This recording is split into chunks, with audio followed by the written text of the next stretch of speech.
Acho que sim, né? Tá gravando agora. Tá, agora sim. Então, gente, queridos alunos do primeiro módulo, sejam bem-vindos. Hoje a gente tem um pedaço da nossa aula um pouquinho diferente, né? A gente recebe o Alisson Kinaia, vocês devem conhecer, né? É técnico do IFSP desde quando, Alisson? Do IFE eu sou técnico desde 2015, mas eu sou técnico no serviço público, né? Que eu era técnico lá na Universidade Federal da ABC, onde eu também fiz a minha graduação, desde 2010. Então, Caramba. esse ano eu completo 10 anos de serviço público. Parabéns, Alisson. Você está ganhando aí, então, de presente a chance de compartilhar um pouco da sua experiência aí. Mas não é exatamente sobre o seu trabalho como técnico que a gente quer falar hoje, né? Então, o Alisson, como ele já comentou, né, ele é formado em engenharia de... Eu vou até pegar minha colinha aqui, né? Instrumentação, automação e robótica na Federal da ABC. E, mais recentemente, fez especialização em engenharia de segurança do trabalho na Unicamp, né? Então, é um pouco sobre esse trabalho, seu trabalho como especialista de segurança do trabalho que eu queria falar aqui hoje, né? Então, na disciplina de segurança do trabalho do primeiro módulo, né, os alunos eles veem muita coisa de normas, conceitos, né, conceitos de risco, conceito de acidente de trabalho, como é que lida com isso, tá? Então eles veem bastante coisa da teoria da segurança do trabalho, mas eu achei que era bem bacana trazer um profissional mesmo da área para falar um pouco da prática mesmo, né, de como é que esse negócio é visto dentro do contexto das empresas, tá? E passar um pouquinho do trabalho prático mesmo. Então eu queria que você contasse um pouquinho como que a segurança do trabalho é administrada assim dentro das empresas no geral, né? Então, a segurança do trabalho dentro das empresas, ela pode ser classificada de diferentes formas. Por exemplo, higiene ocupacional. A parte de higiene ocupacional é aquela parte que faz toda a documentação da empresa, que é a que faz o PPRA, que é o Programa de Prevenção a Riscos Ambientais, que é a NR9, a parte que faz o LTCAT, que é o Laudo Técnico das Condições Ambientais do Trabalho, que aí já é uma lei previdenciária. Isso é uma das áreas da segurança do trabalho, que é a parte da higiene ocupacional. Ela também faz laudo de insalubridade, a parte de insalubridade, periculosidade. Ela levanta todos esses pontos da empresa. E isso é higiene ocupacional. Aí nós temos a parte de atuação do técnico ou do engenheiro de segurança do trabalho dentro da empresa. E o técnico atua como? Ele atua ministrando, o técnico ou o engenheiro, eles atuam ministrando treinamentos de EPI, treinamentos de empilhadeira, treinamentos de talha elétrica, uma vasta gama de treinamentos para os funcionários e também trabalha fazendo o papel chato do técnico e do engenheiro de segurança, que é cobrar a utilização do EPI, cobrar a utilização correta dos equipamentos, máquinas e ferramentas. Essa é uma outra área também da segurança do trabalho, né? Isso para a indústria. Para a indústria da construção, a gente engloba, além disso, um quesito um pouco maior, que aí tanto o técnico quanto o engenheiro de segurança, eles têm que ficar mais em cima ainda do funcionário da construção, da área da construção, né? Uhum. E isso muda de setor para setor. Por exemplo, para indústria química é uma gama de treinamentos que tem que ser ministrados para os funcionários. Para a indústria automotiva são outros treinamentos, mas o básico a gente sempre tem, que são treinamento de empilhadeira, treinamento de EPI, a CIPA, a própria CIPA, que ajuda a auxiliar o engenheiro técnico de segurança. Uhum. Então, a parte de segurança do trabalho não é só o cara chato que fica cobrando o EPI.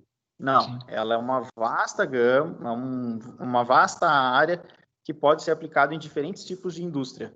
Indústria da metalurgia, indústria mecânica, indústria automotiva, indústria da construção civil, indústria naval. E todo lugar que tem uma pessoa com algum tipo de risco, ruído, calor, vibração, vai ter um técnico ou um engenheiro de segurança ali para verificar a situação que a pessoa está trabalhando. Tá. Então, assim, não existe uma determinação do número mínimo de pessoas que tem que ter numa empresa para ser obrigado a ter esse tipo de profissional, né? Então, se a empresa envolver existe? Então, como é que funciona isso, né? Cada empresa é dividida pelo CNAE dela, né? O CNAE é o Código Nacional de... Fugiu o nome agora. Mas cada empresa tem o seu CNAE. E o CNAE descreve as atividades que a empresa faz. É uma classificação do governo quando uma empresa vai solicitar o CNPJ e tudo mais. Ela tem que descrever todas as atividades que ela vai realizar. A de pior risco, ela é classificada pelo próprio Ministério do Trabalho, que você encontra isso daí na NR4. Você pega lá o seu CNAE, na NR4 tem uma tabela com todos os CNAEs e todos os graus de risco. E pelo grau de risco, na NR5, você vê lá quantos funcionários precisam para administrar. Por exemplo, uma empresa de grau de risco 3, ela, a partir de 100 funcionários, ela precisa de um técnico de segurança. Esse é um exemplo assim, mais claro. Se vocês pegarem NR4, pega uma empresa de grau de risco 3 e depois pesquisa na NR5, tem lá o grau de risco e a tabela do SESMIT. Pronto, assim fica mais fácil. A tabela para o SESMIT. SESMIT é o conjunto dos técnicos, engenheiros e pessoal da medicina do trabalho. Tá. Fugiu o nome agora do... Não, tudo bem, não esquenta. São tantas siglas, né? Mas assim, sim, digamos uma empresa... Você falou de tamanho, de perfil de risco, né, do código, do CNAE, do número de risco da empresa, e pode haver empresas que têm um grau de risco elevado e tenha menos do que esses números de funcionários mínimos ali que você está dizendo, né? Como é que funciona nesse caso? Então, uma empresa que é uma microempresa que trabalha com atividades de risco, como é que funciona essa questão da segurança do trabalho com essas empresas? Outro exemplo também. Outro exemplo não, nós temos 5 graus de risco. Do 1, que seria uma empresa de administração, que só seria alguma coisa mais voltada para a área administrativa. 2, 3, aí a parte de metalurgia, a grande maioria engloba na 3. Metalurgia que eu digo é usinagem, automotiva, essas se englobam na 3, a grande maioria. Como eu disse, né? Não é porque também a empresa tem grau de risco, tem atividade lá dela, usinagem, ou atividade principal é usinagem, mas se dentro das outras atividades tiver, por exemplo, fundição, como é uma área de muito maior risco, então o grau de risco vai sempre Sim. pelo maior. Não é porque a atividade principal é uma que eu vou me basear nela. Não, eu vou pegar sempre a de maior grau de risco para poder fazer essa conta do SESMIT. E um exemplo, uma cerâmica, por exemplo, normalmente o grau de risco de cerâmica é 4. A partir de 20 funcionários, ela já tem que ter CIPA. Tá. Então, esse é um exemplo de cerâmica, né? Mas aí a cerâmica, acho que a partir de 50 funcionários, igual eu falei, fugiu. Do grau de risco 3, né? Você tinha falado que eram 100 funcionários. Né? A partir de 100 funcionários, eu necessito de um técnico de segurança. Para grau de risco 4, são 50. Isso, vem diminuindo. Conforme vai aumentando o risco, diminui o número de funcionários para já ter uma equipe de segurança do trabalho dentro da empresa. Tá, e daí para as empresas que têm menos do que esse limiar de funcionários, não quer dizer que elas não tenham que cuidar da questão de segurança, mas elas podem fazer isso de outras formas, não é isso? Sim, sim. Uma empresa que ela é vamos focar na parte de usinagem, grau de risco 3. Eu tenho 90 funcionários, 99 funcionários. Pô, mas eu tenho 99 funcionários, eu vou ser obrigado a colocar um técnico de segurança lá? Não é necessário. Mas eu tenho que cumprir com toda a obrigação trabalhista, que é treinar os funcionários em todas as atividades que eles estão trabalhando. Preciso treinar todos eles em EPI, preciso treinar os que fazem trabalho com empilhadeiras. Aí, a cada 2 anos, eu preciso treinar o funcionário. Quem faz trabalho com... Minto, a cada 1 ano. Agora, de cabeça, que eu não vou conseguir lembrar certinho. Mas tem uma classificação... Cada treinamento tem um período para ser refeito, né? Tem um período para ser reciclado, assim dizendo. Né? Então, a NR6 é anual, a NR12, que é a nossa, que é para a área da indústria, na área de máquinas e equipamentos, o funcionário tem que ser capacitado, ou seja, ser capacitado não é eu chegar lá e falar assim, eu sou capacitado. Não, eu tenho que apresentar. Por exemplo, eu vou trabalhar com torno. Ou a empresa vai pagar um curso de tornearia para o funcionário, ou ela vai contratar uma pessoa que já tem a expertise comprovada em tornearia, entendeu? Então, não é porque a empresa está abaixo que ela também não tem que se preocupar com a questão de segurança. Uma empresa que tem um funcionário registrado, ela já é necessário ela fazer PPRA, que é NR9, PCMSO, que é NR7, que é a parte da medicina do trabalho. Ela tem que dar todo o treinamento para o funcionário de EPI, ela tem que dar tudo, ela tem que deixar o funcionário seguro e todo o ambiente dela também seguro, né? Não adianta nada também eu treinar o funcionário, dar todos os treinamentos do mundo e a empresa está caindo aos pedaços. Não é só a parte física do funcionário, tem toda uma estrutura que está correta. Legal. Isso é um princípio básico, né? Com certeza. Faz parte inclusive da legislação trabalhista, né? Você conseguir conceder condições seguras para o funcionário e treinamento adequado, né? Como é que funciona a questão de fiscalização, Alisson? Ela funciona... Quem faz esse trabalho de fiscalização? É a Justiça do Trabalho mesmo? É o antigo Ministério do Trabalho, né? Agora a Secretaria do Trabalho. Né? Isso, agora a Secretaria do Trabalho. Porém, nós temos um déficit de fiscais, de autuadores para fazer, por ano, cerca de 1% das empresas são fiscalizadas. Nossa, super pouco. Caramba. Por isso que muitas empresas não ligam para a área da segurança do trabalho. Ela sabe que precisa ter a documentação de segurança do trabalho, sabe que o funcionário precisa ser treinado, mas ela sabe também que a chance de passar um fiscal é mínima. Por isso, e quando acontece de passar um fiscal, ele primeiro vai notificar, vai dar um prazo para a empresa se adequar, e depois que ela se adequa, ele vai correr atrás de uma empresa de segurança do trabalho, vai correr atrás de treinamento, vai correr atrás de adequar toda a empresa. Entendi. É isso que normalmente acontece. Legal. Então, falando especificamente dos profissionais de segurança do trabalho, você falou que eles têm muitas vezes funções dentro das empresas, né? Mas especificamente você trabalha mais com uma parte de consultoria, né? Então, você tem uma empresa de segurança do trabalho, não sei se os alunos todos sabem, mas estou contando para eles aqui, né?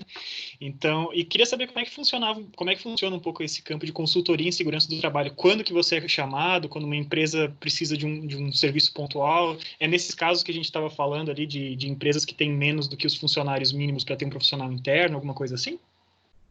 Não, que são diferentes tipos de serviço que acontece, né? Para que a consultoria presta. No meu caso, normalmente eu sou chamado já quando a água pega a empresa, né? Que aí após a notificação. Isso, após a notificação. Mas tem empresas que nós já temos contratos, então nós fazemos toda a gestão de segurança da empresa, fazendo desde a documentação até treinamentos, visitas semanais, mensais, quinzenais. A gente passa na empresa, conversa com todos os funcionários, a gente faz a integração deles. Quando eu digo a gente, é porque tem mais pessoas comigo, não sou só eu. Então, esse é um tipo dos trabalhos que nós fazemos. Mas nós também temos aqueles serviços pontuais, que a empresa fala assim, eu estou certinho aqui, eu já faço tudo certo, mas eu preciso da documentação. Então, nós vamos lá, só fazemos a documentação, entregamos na mão do diretor ou do RH da empresa, dali para frente ele que se vira com questão de treinamento e tudo mais. Tem aqueles que nós fazemos a gestão de segurança do trabalho, que nós fazemos todo o acompanhamento, todo o processo, desde da integração do funcionário. Eu vou contratar um funcionário novo, então nós vamos lá, fazemos a integração desse funcionário, até a parte de desligamento do funcionário, que é quando a gente emite o PPP, que é Perfil Profissiográfico Previdenciário. Que aí o funcionário foi desligado, automaticamente ele tem que receber esse documento também. E fora também a parte de de acompanhamento de obra, parte de acompanhamento de serviços pontuais, por exemplo, vou guindar uma carga, é uma carga única, mas aí nós, como técnicos ou engenheiros de segurança, nós podemos fazer todo esse acompanhamento também de serviços pontuais. Uhum. Porque para determinadas atividades, nós temos que estar presente ou nós temos que fazer a permissão de trabalho, a PIT, permissão interna de trabalho, ou permissão de serviço. E nós, como nós temos a expertise, a gente preenche todo um relatório e tudo mais, aí depois disso a gente entrega para o coordenador, para o supervisor, aí ele entrega para o funcionário, aí o funcionário está apto a fazer tal atividade. Mas isso, lembrando, não vou entregar para o Zé da esquina guindar uma carga de 10 toneladas, uma barra, uma viga, alguma coisa de 10 toneladas para entrar dentro do equipamento. Não, aí a gente pega, vê toda a documentação do funcionário para saber se ele realmente está apto a fazer aquilo. Esse é outro tipo de atividade também que a gente faz. Sim. E treinamentos vocês também fornecem? Então, Sim. se a empresa precisa ter treinamentos pontuais para os quais eles não têm profissionais capacitados de prover, vocês podem fazer isso também, né? Sim, a gente também faz isso. Bacana. Em termos de acidentes de trabalho, né, que é outro dos temas que os nossos alunos estudam ao longo da disciplina e tal, vocês trabalham também, enquanto engenheiro de segurança do trabalho, vocês trabalham com laudos desse tipo de coisa ou não? Sim. Quando o acidente acontece dentro da empresa, a empresa obrigatoriamente tem que emitir a CAT, que é o Cadastro de Acidente de Trabalho. Esse cadastro já vai direto para o INSS. Aí a empresa, aí quer saber sobre a fiscalização, quando acontece um acidente de trabalho, a empresa ela é fiscalizada. Sim. Por isso que muitas empresas não notificam. No Brasil, é muito subnotificado em relação de acidente de trabalho. Porque a empresa vira e fala assim, caiu uma barra no pé do funcionário. O que eu vou fazer? Se eu abrir uma CAT, eu vou sofrer fiscalização e tudo mais. Então, o que eu vou fazer? Eu vou bancar o funcionário 1 mês em casa para ele não entrar, pago todo o tratamento, tudo certinho, para ele não entrar no INSS. Muitas empresas mesmo fazem isso. Não estou falando de uma ou outra. Eu estou falando de coisa, 80% das empresas fazem isso. E aí porque também quando gera uma CAT, o imposto que a empresa começa a pagar é maior. Então tem uma cadeia em volta que favorece a negligência. Claro, falta de fiscalização, né? Se houvesse mais fiscalização, não tinha como o cara subnotificar tanto e tal. É uma sequência de problemas, né? Sem dúvida. Sim. O governo tentou corrigir isso com o E-Social. O E-Social era um programa do governo onde ele tinha que cadastrar todo o processo produtivo dele, desde a chegada de matéria-prima até o produto final.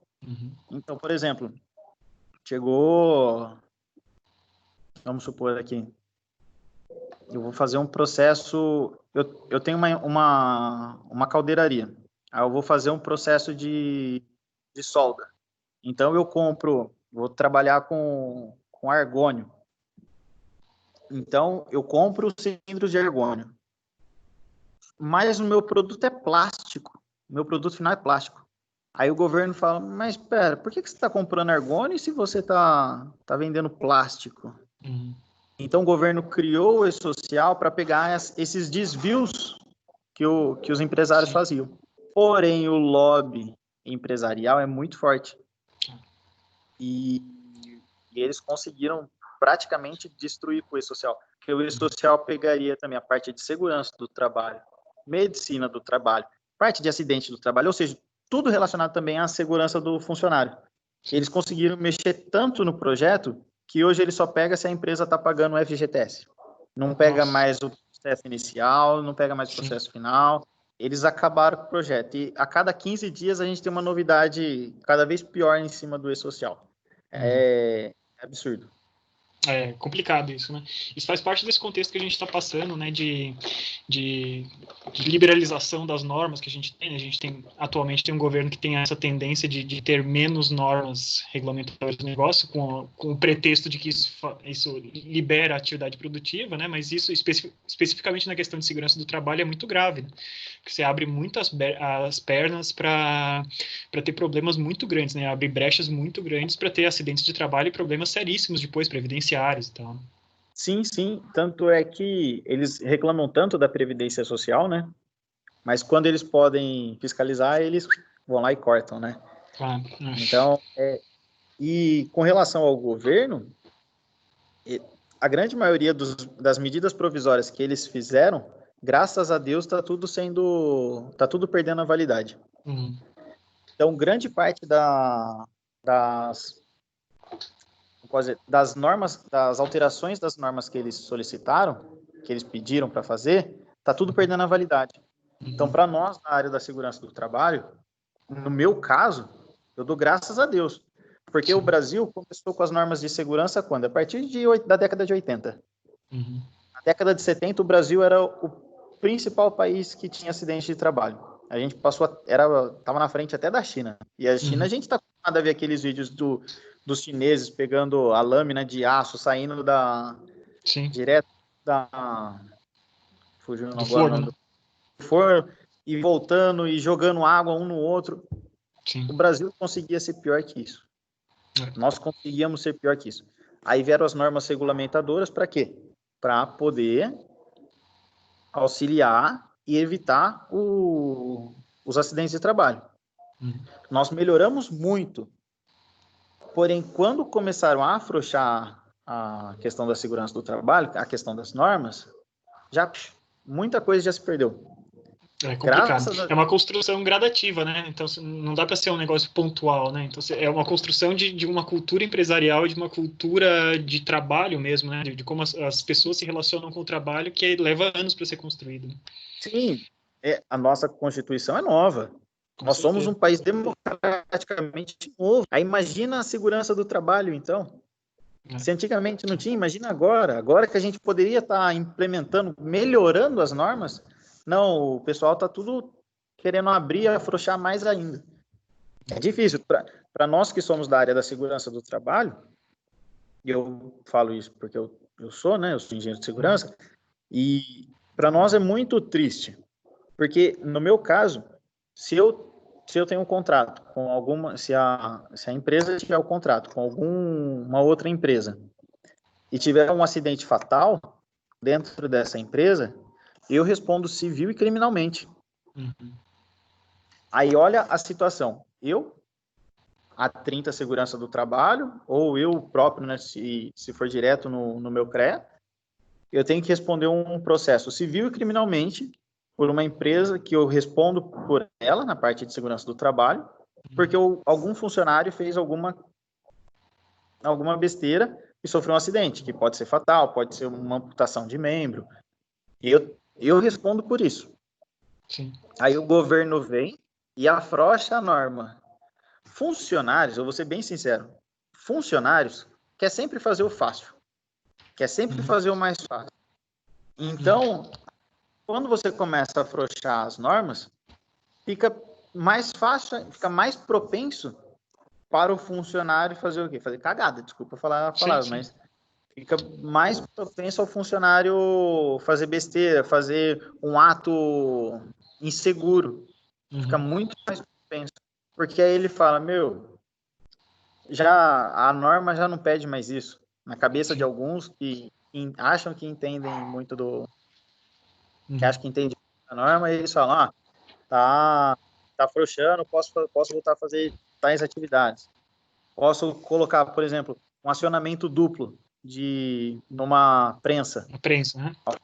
O cara vai lá, antigamente ele colocava um silver tape, um esparadrapo em cima e ficava só com a mão aqui, ó, para trocar a peça. Sim. E antigamente tinha muito acidente por causa disso. Hoje o acionamento tem que ser comutativo, tem que apertar os dois ao mesmo tempo. Sim. E para evitar justamente que o funcionário vai lá e faz o quê? coloque uma trava aqui, a outra mão fica aqui, enquanto isso ele vai só colocando. Então, a gente complicado. muito por isso também. Muito. Complicado. Mas é super importante a gente estar formando os profissionais nessa área, né? Acho que é muito importante a gente ter essa visão do que é a vida real, né, na indústria, né? Enquanto a gente fica só falando sobre os conceitos teóricos, as normas regulamentadoras e tal, talvez a gente passe uma ideia de alguma coisa que não tem implicações práticas, né? E acho legal falar com você para ter essa dimensão mesmo de como é que as coisas acontecem, qual é a realidade das coisas e por que é tão importante a gente ser tão cri-cri, tão chato na aplicação dessas coisas por conta dos riscos que isso pode representar, né? Então, assim, passando desse panorama geral, eu queria a gente focar um pouquinho mais na indústria mecânica mesmo, né? Acho que você tinha mencionado antes da nossa grande NR12, né? Então, acho assim, como a gente está falando ali de gente que a gente está formando em fabricação mecânica, acho que seria bastante legal a gente dar um panorama geral, assim, né? Eles vão ver o que quer dizer NR12, mas queria que você falasse um pouquinho sobre o que ela é, qual que é o objetivo dela, um panorama mais geral aí sobre a NR12. A NR12 é a norma regulamentadora de segurança em máquinas e equipamentos. E desde 2010 ela vem sendo implementada e ela tinha um prazo, acho que era até o ano passado, que todas as empresas no Brasil tinham que estar adequadas dentro da NR12. Muitas empresas sofreram fiscalização justamente por isso. Muitas empresas. Só que nós temos muitas, vamos falar um pouco de usinagem, nós temos muitas empresas de usinagem que elas são familiares. O avô tinha um torninho, aí o filho fez um Senai, alguma coisa, aí esse filho teve outro filho, então veio avô, pai, filho, e aí o pai já tinha um torno que era do vô, tem a fresadora que ele adquiriu, aí o filho vem, consegue com uma verba, consegue comprar um centro de usinagem e vai aumentando a cadeia produtiva deles. Porém, aquele torno que o avô comprou na década de 70 funciona perfeitamente. Porém, a segurança que a fresadora que o pai já comprou na década de 80 já é diferente. E a segurança do centro de usinagem que o filho já comprou já é completamente diferente. Cada etapa foi melhorando a segurança dos equipamentos. E nesse processo de 2010 até hoje, muitas empresas resolveram fechar a porta porque o governo foi incisivo. Ou você faz a adequação, ou você fecha. E fazer a adequação de NR12 é muito caro. Nós temos os nossos equipamentos lá no galpão da mecânica, lá no bloco D. Todos eles estão na NR12. Torno, a fresadora. Porém, é difícil. Porque se eu vou laudar os nossos equipamentos, eu colocaria mais segurança ainda. Eu já colocaria mais segurança ainda. Que é o que a norma hoje já pede também. Sim. Ela passou por modificações ao longo dos anos, a norma, Alisson? Passou. Ela passa... Ela é aquela norma que constantemente passa por modificação. Nós tínhamos até 2018, nós tínhamos um padrão de segurança em máquinas e equipamentos. Porém, quando o equipamento, eu vou comprar um equipamento da Alemanha, vou comprar um centro de usinagem da Alemanha. O equipamento vinha com a segurança europeia, vinha com o padrão europeu de segurança do trabalho. Chegava no Brasil, tinha que fazer uma modificação dentro da máquina para adequar às normas nacionais. Aí uma coisa boa graças a Deus, uma das coisas que esse governo conseguiu acertar, uma das poucas coisas, foi o quê? Foi nisso daí. Porque era meio redundante, né? Pô, eu vou comprar um equipamento da Alemanha, do Japão, da Suíça, são países de primeiro mundo muito preocupados com a segurança, mas chegava aqui no Brasil, eu tinha que desmontar a segurança deles para fazer a segurança nossa. Então o governo, e isso é caro, fazer essas adequações são caras. Então o governo, uma bola dentro que eles deram foi o quê? Tem a segurança, tem o laudo da segurança da Europa, tem o laudo da segurança lá da Ásia, do Japão. Corresponde com o que a gente quer? Corresponde. Então, esse equipamento não precisa. Mas os equipamentos antes de 2010, eles tiveram que ser adequados, e de 2010 até 2018, todos os equipamentos nacionais tinham já que vir, ou importados, tinham que ter a segurança mínima pedida pela norma. Então, de 2010 até 2018, era a segurança mínima que a norma pedia. Os equipamentos para trás de 2010, todos eles tiveram que ser readequados. E os importados agora, novos, já vêm com a segurança do país que está enviando ele. Sim. Você mencionou, então, que esse processo de adequação de máquinas antigas, né, é bastante complicado e bastante caro, né? Então, como é que... Existem empresas que são especializadas em fazer essa adequação, eu imagino, né? Então, como é que funciona o trabalho dessas empresas? Assim, elas trabalham em conjunto com o pessoal de segurança do trabalho, né? O pessoal de segurança do trabalho vê que tem alguma coisa e pode recomendar, inclusive, os serviços de uma empresa que adequa as máquinas, né?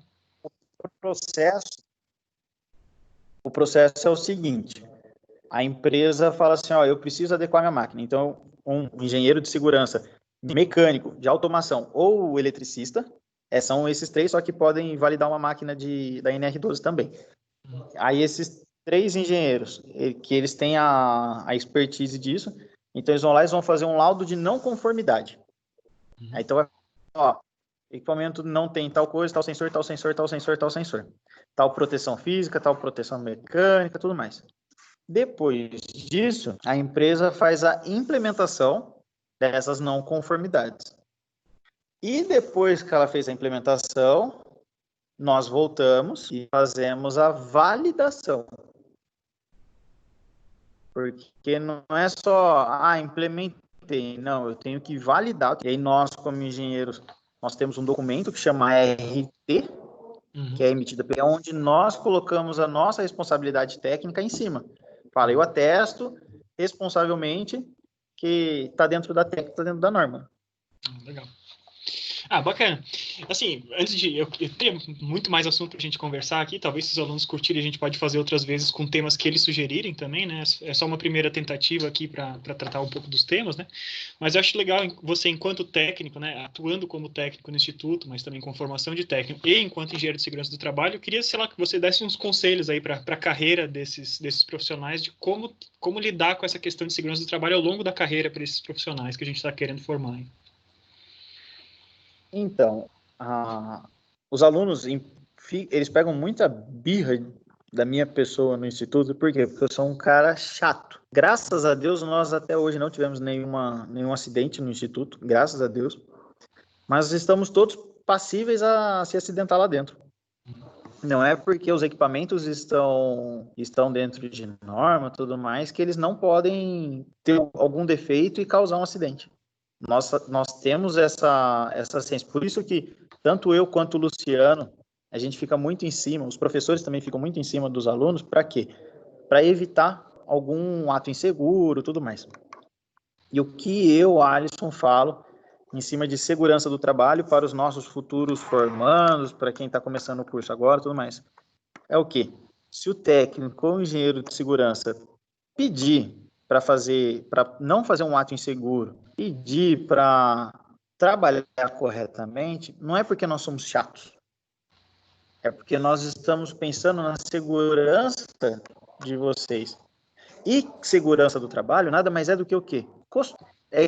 É costume ficar com protetor auricular, é costume ficar com sapato de segurança, é costume ficar com jaleco, no nosso caso no instituto.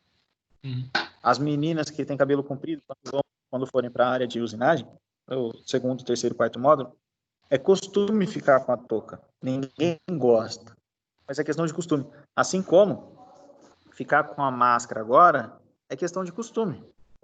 Muita gente reclama de ficar com a máscara, mas é o quê? É questão de pegar e acostumar a ficar com ela. O EPI também é a mesma coisa. É questão de costume ficar com ele. E fora que, conforme vai tendo treinamento, você começa a ter ciência do risco que você está exposto, você começa a se auto-vigiar, auto-fiscalizar. Eu vou fazer o trabalho aqui com a lixadeira, eu não vou tirar a proteção da lixadeira. Eu vou continuar com ela, porque se ela tem essa proteção, alguém projetou para ter essa proteção. Ah, ela tem a haste na lateral. Meu, então por que eu vou segurar ela só com uma mão? Alguém projetou para ela ter essa segurança. Então, aí você fala assim, pô, ela está fazendo um movimento, ela pode escapar, pode voltar na minha direção. Pô, vai sair fagulha na hora que eu for desbastar alguma coisa com o disco da lixadeira, eu tenho que estar de óculos. Senão pode vir uma fagulha no meu olho, eu posso ficar cego. O disco pode quebrar, pode vir no meu olho. Então, são algumas coisas que nós mesmos temos que nos fiscalizar. Porque na empresa, na escola, a gente cobra. Tem pessoas que estão ali para cobrar. Por exemplo, se a empresa não tem um técnico de segurança, mas se ela tem CIPA, o cipeiro vai ser o cara chato. Porque é ele que vai responder civil e criminalmente caso aconteça algum acidente de trabalho dentro da empresa. No instituto, eu, os professores, o diretor, todo mundo vai responder civil e criminalmente, se acontecer algum acidente lá. E dentro de casa, quem que vai responder? Nós mesmos. Aí eu te pergunto, quantas vezes você colocou um óculos para fazer um furo na parede? Ou martelar um prego na parede? Quantas vezes você não foi mexer no quadro de força descalço ou de chinelo? Então, muitas vezes, dentro da empresa e dentro da escola, nós temos fiscalizadores. Mas nós temos que ter a consciência de começar a nos fiscalizar dentro de casa mesmo. Sim. Porque muitos acidentes acontecem aonde? Em casa. Sim, onde você tem menos a sensação de risco, né? Você acha que você está dominando tudo e tal. Mas Exato. o risco é sempre presente, né? Bacana você passar essa informação aí da gente ter que tomar bastante cuidado com a segurança do trabalho constantemente para tudo que a gente for fazer, né? E daí uma última pergunta, eu tinha prometido essas 5 só, mas uma última pergunta, queria saber como é que andam os trabalhos agora em tempo de pandemia aí. Então, vocês estão trabalhando também com relação a isso? Né, eu sei que a vigilância sanitária tem um papel muito importante agora nesse período, né, para garantir distanciamento social e tal. Mas como é que funciona a questão de segurança do trabalho associado a esse trabalho de distanciamento social e normas seguras aí para convívio de pessoas? Bom, pela empresa, nós desenvolvemos um guia para as outras empresas que nós prestamos serviço e treinamos os funcionários. Nós fizemos vários treinamentos em cima do que é o Covid, métodos de transmissão do Covid, como que ele transmite, em cima dos testes do PCR, do IgG e IgM, que é o exame sorológico, do teste rápido. Nós fizemos diversos treinamentos com as empresas que nós atendemos, né? E temos algumas medidas prévias para evitar que a empresa, que algum funcionário possa contrair, né? No caso do coronavírus. Que é sempre com a máscara, sempre, dentro do período de serviço, o cara tem que ficar com a máscara. Ele tem que estar, a gente distribuiu um álcool em gel para as empresas que quiseram, né? A gente entregou um álcool em gel pequenininho, que é de bolso, que é para ninguém ficar dividindo o álcool em gel um do outro. O EPI, o nome já diz tudo, é equipamento de proteção individual, então não é para dentro da empresa, não é para o coleguinha ficar pegando o óculos do outro, não é para pegar máscara, porque esses pequenos meios, esses pequenos gestos, o vírus pode permanecer e transmitir um para o outro. Então, nós temos conscientizado os trabalhadores para que eles possam trabalhar de uma maneira segura e evitar que eles passem ou peguem o coronavírus. Fora que medição de temperatura antes de começar a jornada de trabalho, quando vai almoçar, espaçar as cadeiras na hora do almoço. Então, eles estão sentando intercalados. O tempo de almoço diminuiu dentro do restaurante de algumas empresas para poder todo mundo conseguir almoçar, que antes algumas empresas, todo mundo ia para a hora do almoço tudo junto. Agora não, agora as empresas, nós montamos como se fosse uma espécie de rodízio. Um dia uma equipe almoça das 11 às 11h30, no outro dia essa mesma equipe vai almoçar das 11h30 meio-dia. para que todos possam ter o mesmo tempo de almoço, mas não ficar aglomerado, evitar aglomerações dentro de refeitório, vestiário. Então, muitas empresas entenderam essa lógica, né? E estão trabalhando para prevenir os funcionários. Então, isso que a gente trabalhou bastante com eles com relação à pandemia, né? Ah, legal. Acho que esses temas aí a gente vão estar muito em voga quando a gente começar a falar de retorno presencial para a escola também, né? Então a gente vai falar bastante sobre isso, né? E talvez a gente possa até falar mais para frente sobre detalhes especificamente dos ambientes de aula, né? Depois, se os alunos tiverem interesse, quem sabe a gente faz uma outra para conversar como que a gente poderia pensar essa questão também lá dentro do instituto, tá? Já estou te convidando previamente aí para a gente falar sobre isso. A gente pode fazer até dentro do próprio bloco D. Não, então, acho que seria bem bacana a gente discutir isso, o que seria uma configuração segura dentro do bloco da mecânica. Acho que daria bastante pano para discussão, bastante temas para discussão aqui dentro dessa disciplina, né?